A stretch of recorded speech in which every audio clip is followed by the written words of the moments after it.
Hi, everyone. Welcome to another episode of Masks Off. As promised from the last episode, we said that we were going to talk about the first arrow and second arrow. And last episode, we were talking about how pain is inevitable in life and suffering is optional. So this episode is going to piggyback on that one. And as always, we begin with a quote. So today's quote is by the Buddha, and it says, if a person is struck by an arrow, is it painful? If the person is struck by a second arrow, is it even more painful? And he went on to explain, in life, we can't control the first arrow. However, the second arrow is our reaction to the first, and the second arrow is optional. The Buddha. That's why he's so wise. Super wise. And we've been talking about this first arrow, second arrow several times in old episodes. And so I'm really excited. We're going to actually dive in a little more into this one for our Exactly. listeners. It's so important to understand. It is so important. And it so piggybacks on what we were talking about, how the suffering is optional as well. Totally. So the second arrow is completely optional, but it's really hard to catch it. Don't you think it's hard to catch yourself? I mean, just something so simple as, like, I would hear my daughter or other people just say, like, if they drop something, or she'll say, oh, I'm so clumsy, or, or if I've made a mistake or I forgot something, oh, I'm so stupid. Just that happens that fast. And it doesn't seem like such a big deal. But it really is a big deal. Right. Because if you're saying to yourself, oh, I'm stupid because I dropped something or I forgot something, your mind is picking up on that. Oh, yeah. Oh, yeah. Right? Right. And that's our go-to. Right? Yeah.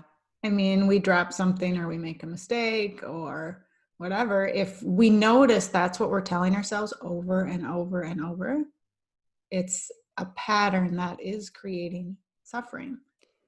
And it can get deeper depending on the situation, obviously. So should we explain a little more about first arrow, second arrow, just the mechanics behind it? Because somebody may not know exactly what, because we've referenced it a lot, but we haven't really gotten into the so details.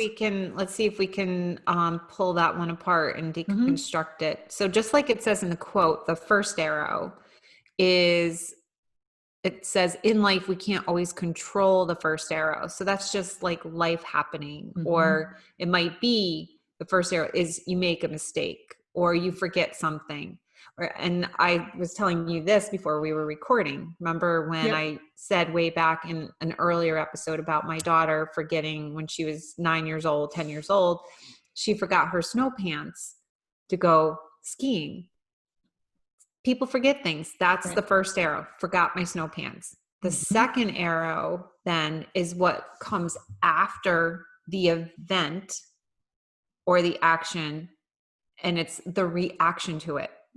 If it's a negative reaction, like a blame or a shame, which I did in that case, shamed her. Like, what is wrong with you for forgetting your snow pants? That's the second arrow. That's what causes the suffering. Because that doesn't need to be. It could just be, oh, okay, it is what it is. You forgot your snow pants. Now it happens, right? Or, oh, I just dropped the whole, pan of lasagna on the floor. It slipped out of my hands and just broke all over the floor. Like, okay, that happens. Things happen. That's the first arrow. The second arrow would be something like, I'm such an idiot. Right. Because I just dropped that all over the floor. That's optional and it's not necessary. It happens. Shit happens. Right? That's why I got to write that down. I love that one. Shit happens. And I'm going to write a note. I will check explicit on this. Oh, sorry. Yes. We're quoting. I see if it's okay if we quote. We're quoting. I'm not swearing. I'm quoting. That's super funny. I love it. Hey, it was bound to happen at some point. I know.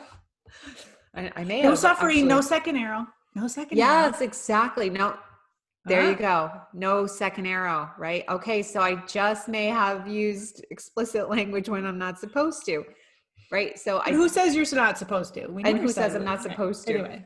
Right. So let's say I quote unquote broke the rule just now. Okay, that happens. That's the first arrow. The second arrow would be like I start to feel really bad about it. I'm like, oh my God. And I start to blame myself, self-blame, like, oh, shooting another arrow at myself. I just screwed up. I'm such an idiot. How could I do that? How could I do that? I should know better. What a dumb shaming. What a dumb, yeah. Exactly. All those things. Okay. Now you're shooting a second arrow at me, Tia. Actually, I'm kind of doing what the thought process is in my brain when I do something like that. Yes.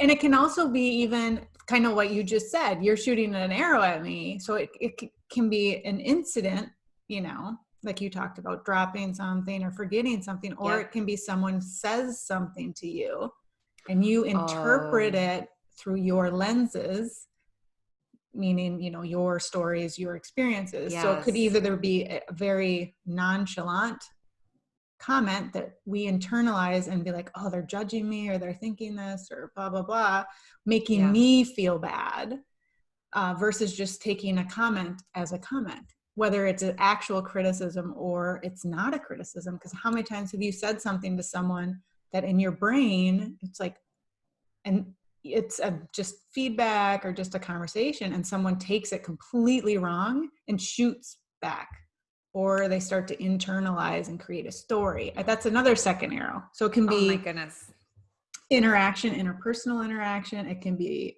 dropping something. It can be a tornado. It can be all sorts. It can be so many things. It's so good that you distinguish between the two. So do you think we fully clarified what a first and second arrow is, or do you think we need to say and do more about that? I think the only thing I would say, I think we've said it, but like to keep it really concise, the first arrow is when you feel something. You have you can have a reaction, and then you choose to make it worse, or you choose to fall into acceptance. So if we go to accepting the as is, we don't shoot the second arrow because we're no longer in resistance. But if we feel resistance to the situation, we create a story around it, we start to blame or shame ourselves or the other, then we're in resistance and we're in second arrow. Does that make sense? It does. Makes good sense. Yeah. So now we can maybe then give a few more examples.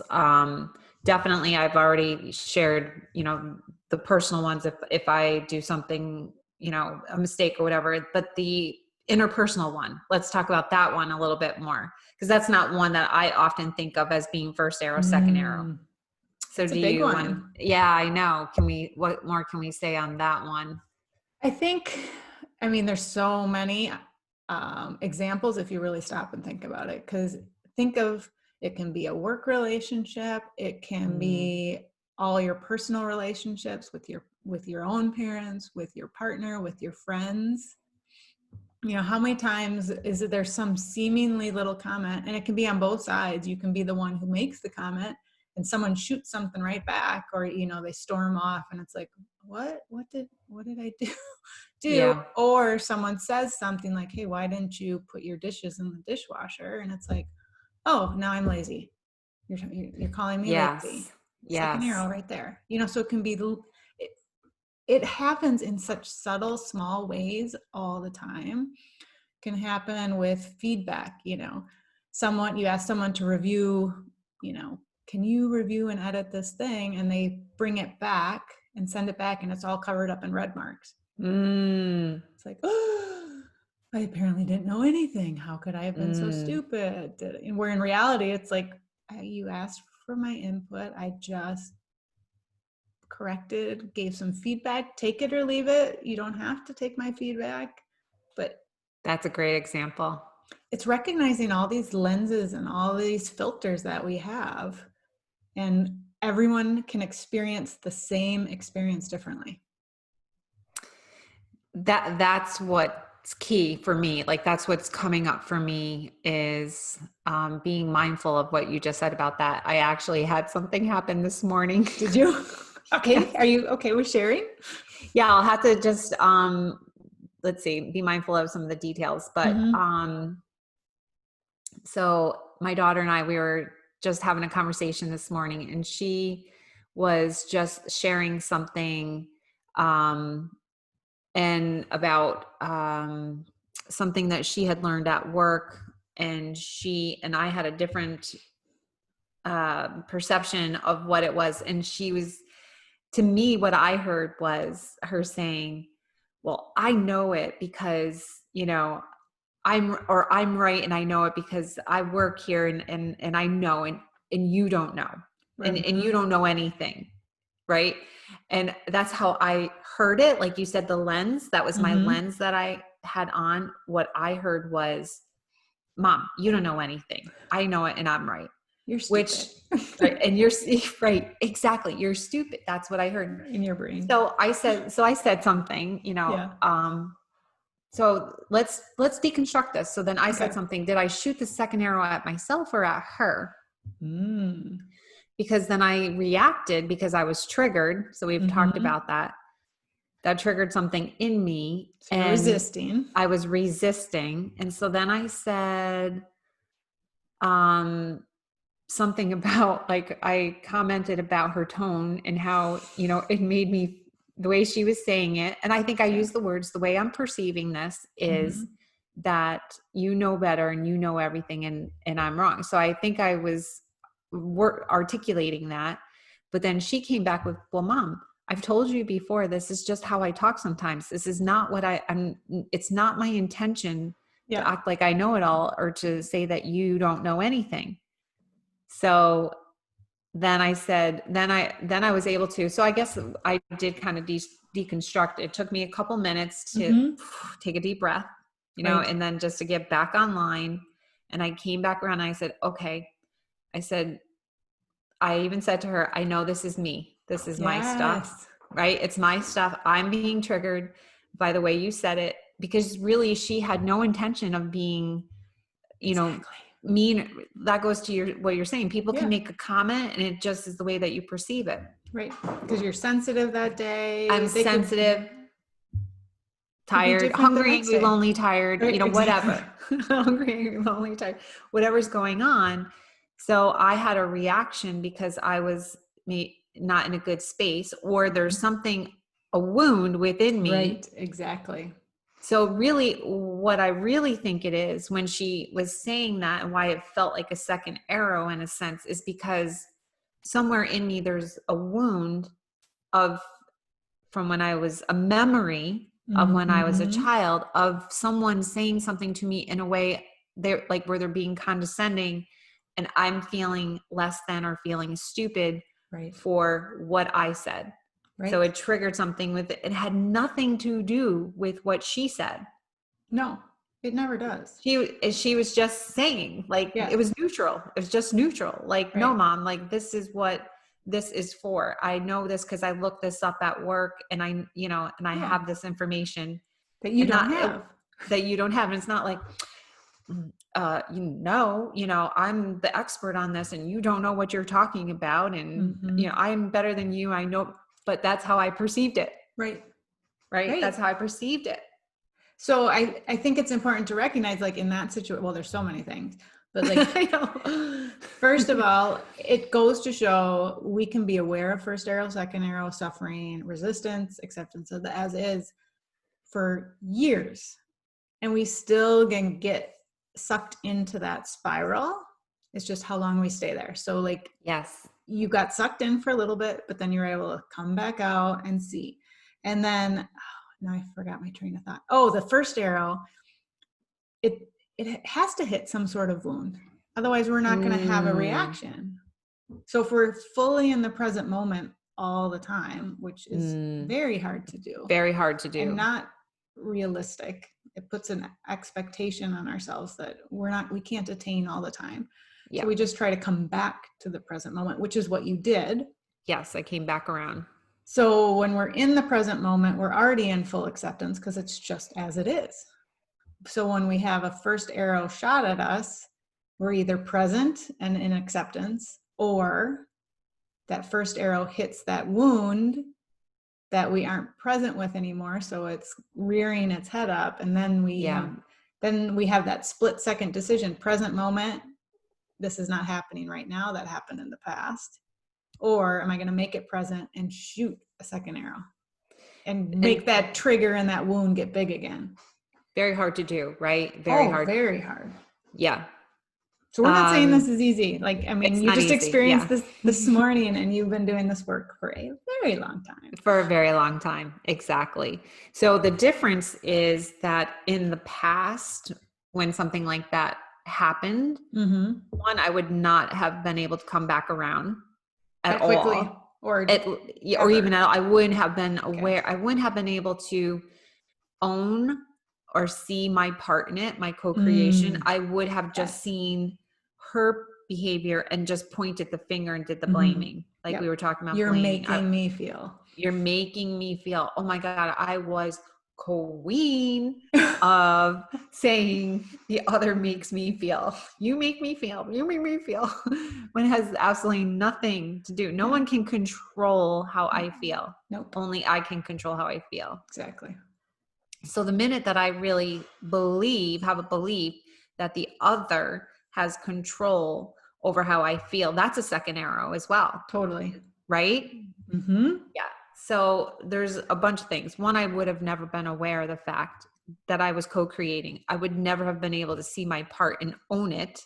Right. For one. But then number two, and if I did, I would be in that space for such a long time, that foul mood. Right. Because then now there's a couple of things that I would be feeling. One, feeling the second arrow of feeling stupid, right? Like I'm feeling stupid. I'm going back to that childhood memory. I'm feeling that energy of what I felt when it was first put in me. Right. And then feeling a disconnection now from the other because there's a disconnect. There's no harmony now. Right. Now and you're disconnected from yourself too. From myself too.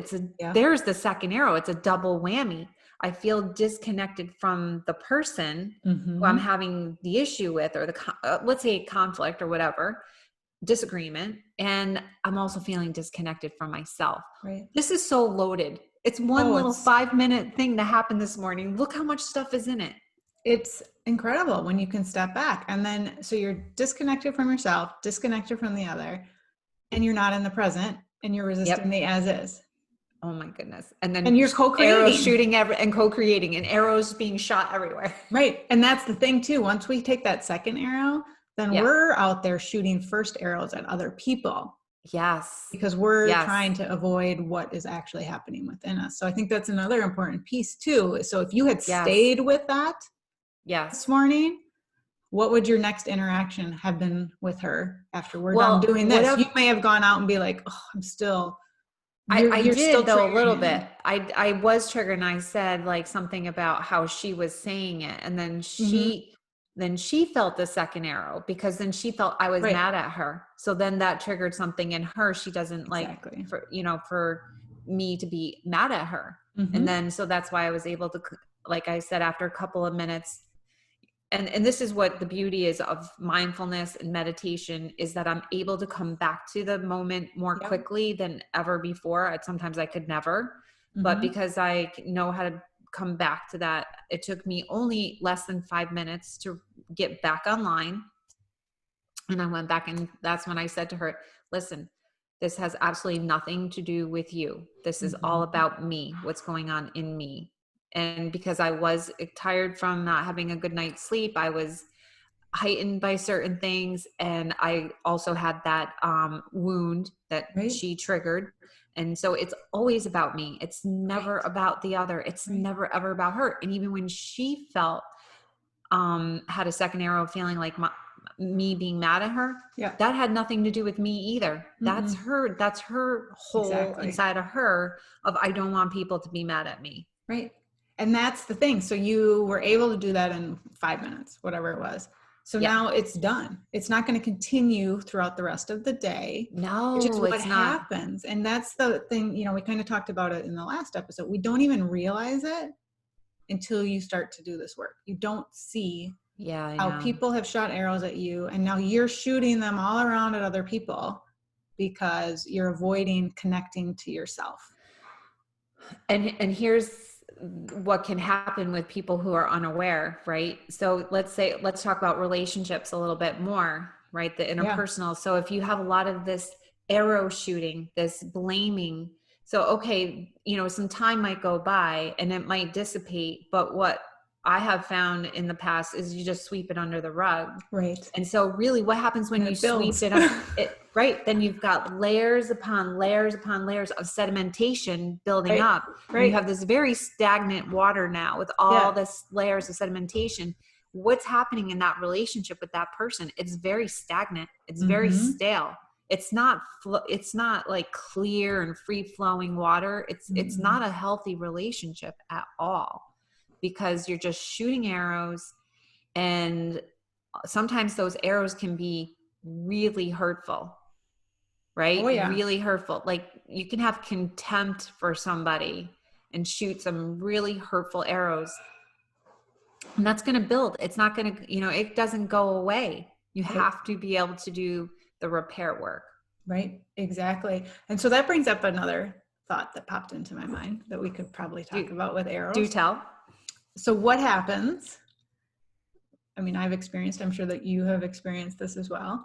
So you're doing this work, right? Mm-hmm. So you're not taking the second arrow, even though someone's shooting a first arrow at you, and you don't take it. And that person is used to you from previous experiences over the years of shooting that second arrow, or they're continuing to shoot arrows, and you're just like, they hit the little, what's that, shield thing? Yeah, like a Teflon they're not shield. Sticking. Yeah, they're not sticking. The armor to just bounce right off. So you walk away, or you create your healthy boundary. You're not engaging anymore in that push back and forth.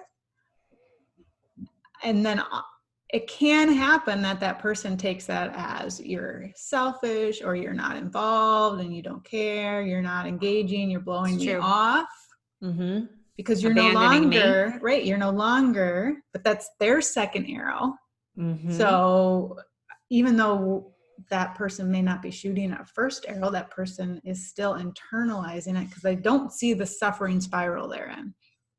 Yep. And so there's that, it's another way of a disconnect.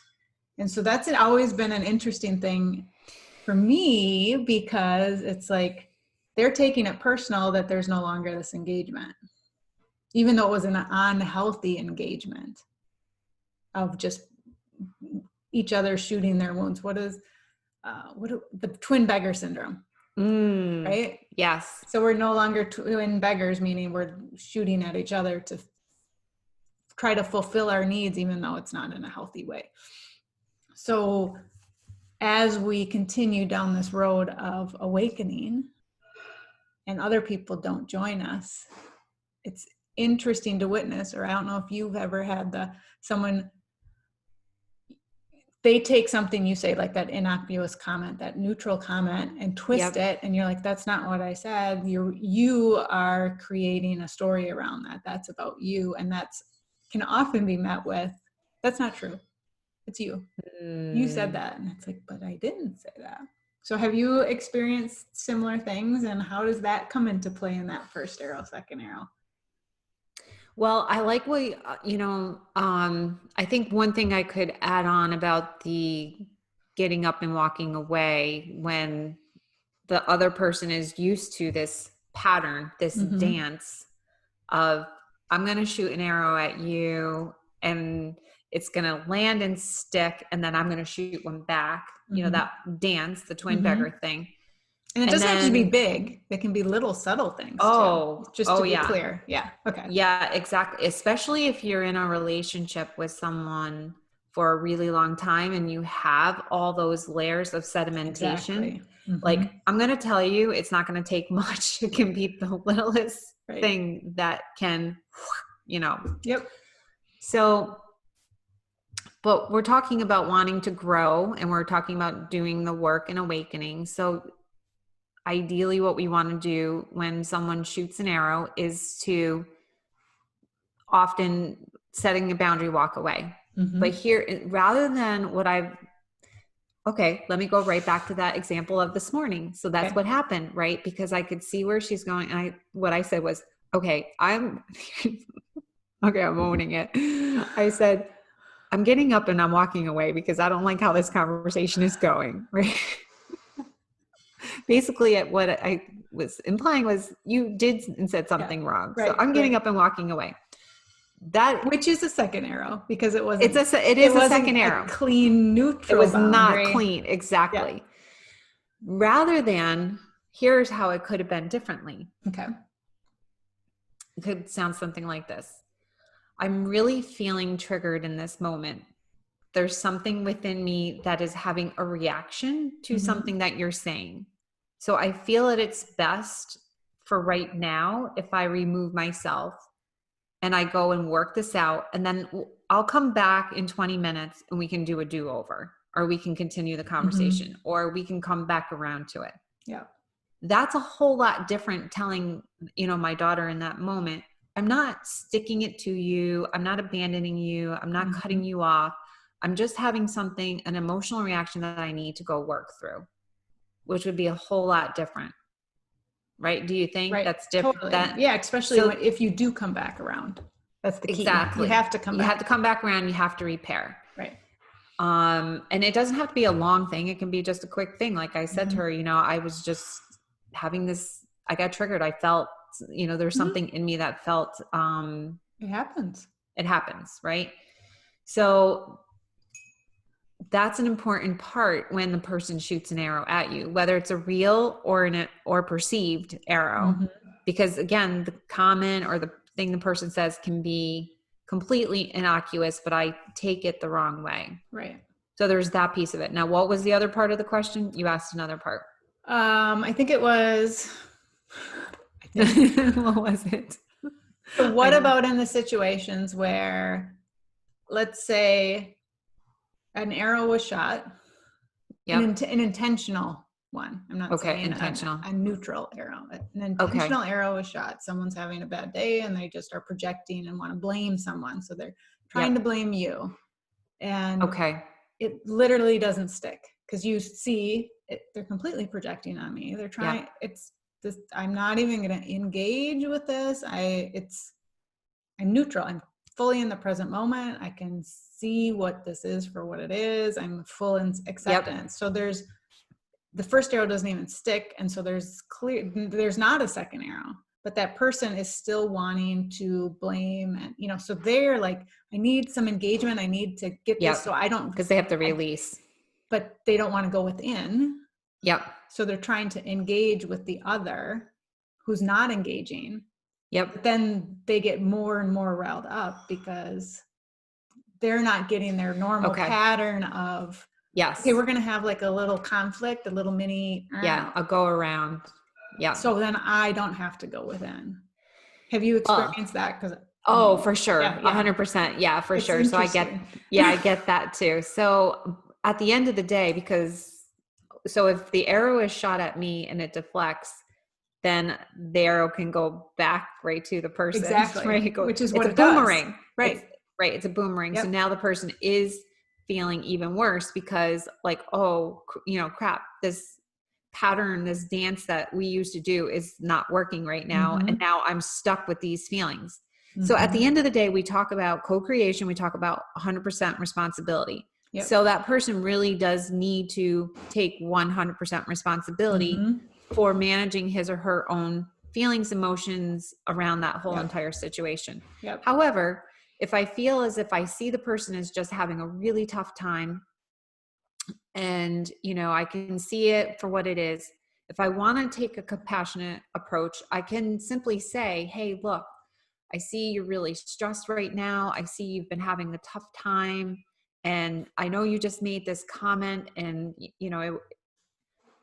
I'm sure you didn't mean it or it was hurtful. Right. Listen, do you want to talk? Do you want to process what you're feeling? I can be compassionate. I can open an invitation.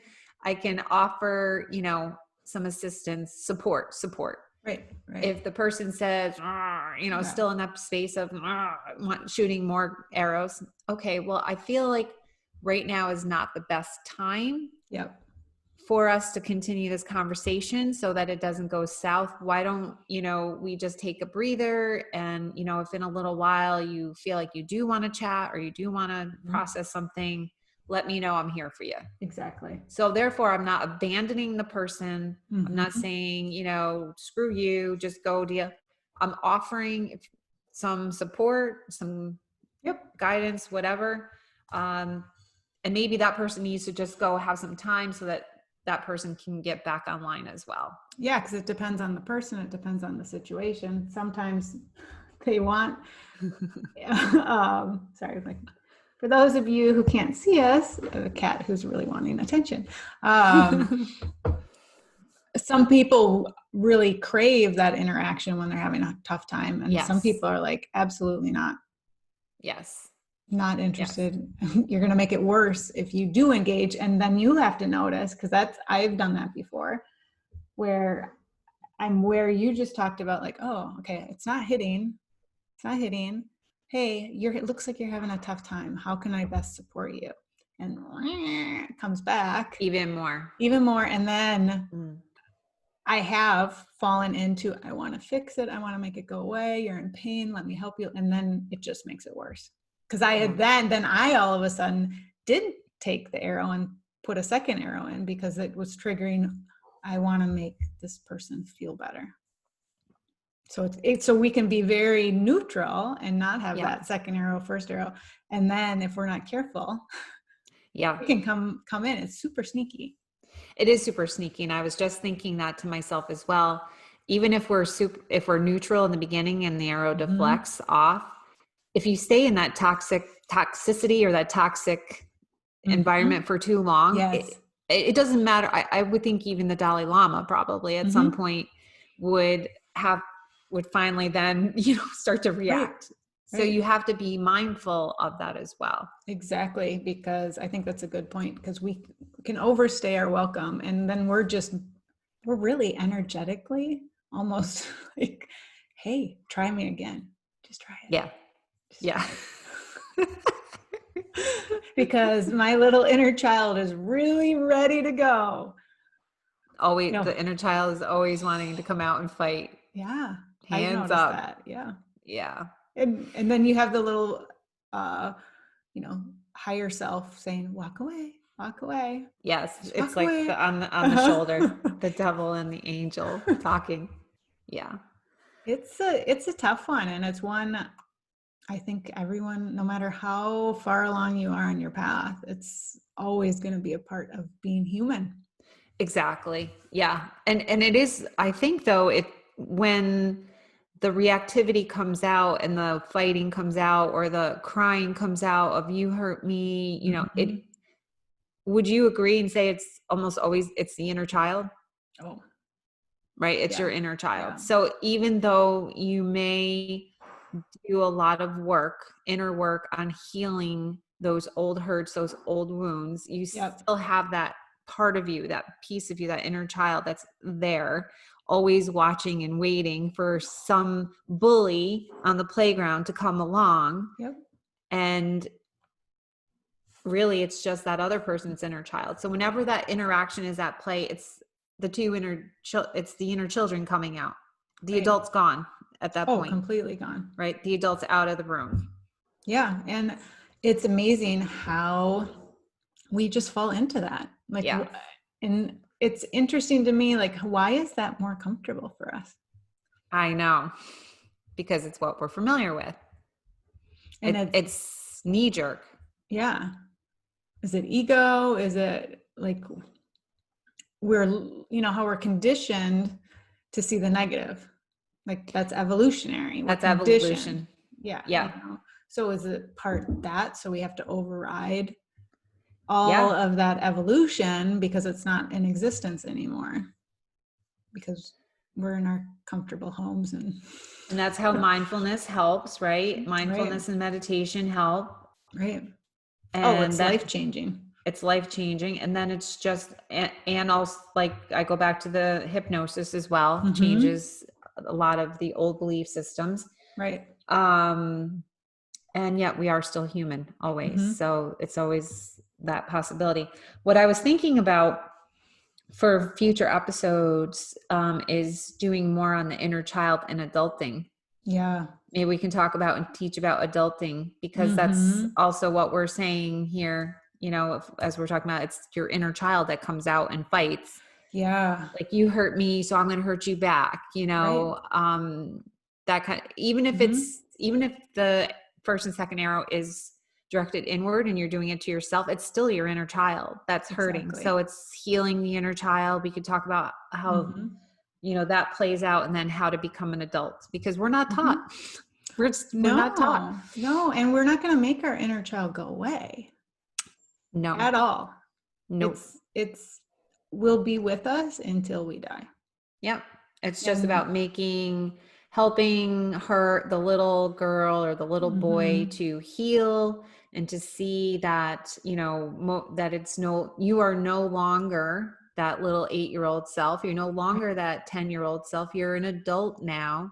And it's Mm-hmm. about merging Yep. the inner child with the adult self. That's the end goes merging. And then the adult is the one who takes care of the inner child. Right. So in that case, so initially, that example with my daughter is my little girl who came out, right? Right. And then when I walked away and I came back 5 minutes later, it was my adult that then came back into the room. So we can Exactly. talk about that in different ways. We can talk about Mm-hmm. from the limbic brain versus, the more evolved brain. We can talk about it from the inner child and the adult. There's all these Mm-hmm. different ways of talking about how to really navigate life, how to have more peace. Because when we started this whole podcast, one of our goals, or one of the things we talked about, was to help inspire people how to have more freedom, have Mm-hmm. more peace, to become more authentic. Yep. So everything that we talk about in all of these episodes, we've done 25 so far, which is incredible. Yay. Amazing task so far. We're almost So at 500 listens. It's I awesome. saw that too. I saw Super that. So cool. thank you, all of Yes. you, for listening. And we do hope you continue, and Mm-hmm. that you are enjoying these episodes. And as I was saying, through all these episodes, we are trying to just share, and what has helped us and how we have grown, and how one can start the path or the journey of Yeah. finding more freedom, having more peace, more authenticity. Right. And recognizing it's not a destination. I mean, No. as you know from listening, our inner child still rises up. We still fall into Absolutely. ego. We still put our masks back on. But Yeah. that's part of learning and growing and expanding too. So it's shifting from that shameful feeling of, how Yep. we talked about earlier, to acceptance, and just being like, oh, Exactly. yep, there's that little girl in me again, needing some attention and needing to be soothed. So I'm going to do Exactly. that instead of doing it on other people, pushing it outward. I'm going to go inward. And maybe just to kind of I totally agree. And to maybe just summarize and wrap up is with what you just said about, it's not a destination. It's not a journey. Like, if we go back to our analogy of the mountain. Yep. Climbing the So mountain. it's not, you're not going to, in life or on this path, you're not going to go straight up the mountain. Mm-mm. You're going to go up a little bit. Mm-hmm. You might have to stop and sit down. You might slip and go back a few steps, but then you start walking again. You are continuously moving up the mountain, but it is not like, oh, all of a sudden light switch goes on and you are just going straight up that mountain now, without Never get triggered ever. Never get triggered, never stumble, never trip, never stumble over a tree branch or a root, or, oh, here's a big boulder in the way. You're going to have that, because we talked about in the last episode, pain is inevitable. Exactly. And we need it. I mean, can you imagine if we were Zen all the time? No. It'd be kind of boring. It'd be all vanilla ice cream and no flavors. Life Would just be, everybody gets vanilla. You get vanilla, you get vanilla, you get vanilla. There's no chocolate cookie dough. And I think it's helpful to remember that, because even though the pain sucks at times, It does. we need the crap with, and so we can It's the celebrate. catalyst. The more you come to peace with the pain and the discomfort, it's not so scary, actually. Exactly. And it's when you don't, that's when the suffering, that goes back exactly back to that. It's everything comes back around full circle. Yeah. So the suffering, It just is. just is. Yeah. Yeah. Such a hard one though. Oh yeah. I resist this lesson, which is why I slip a lot. I hate this lesson. And the world continues to provide opportunities for us to remember. Will. Knock, knock, I'm here again. You don't want to learn. You don't want to learn. So I'm going to be here again. Exactly. Until you stop resisting me. Yeah. Wow. Such a good conversation today. I loved it. Awesome. All righty. Yes. So thank you, everybody. Thanks for listening. We'll catch you on the next one. Take care. Bye.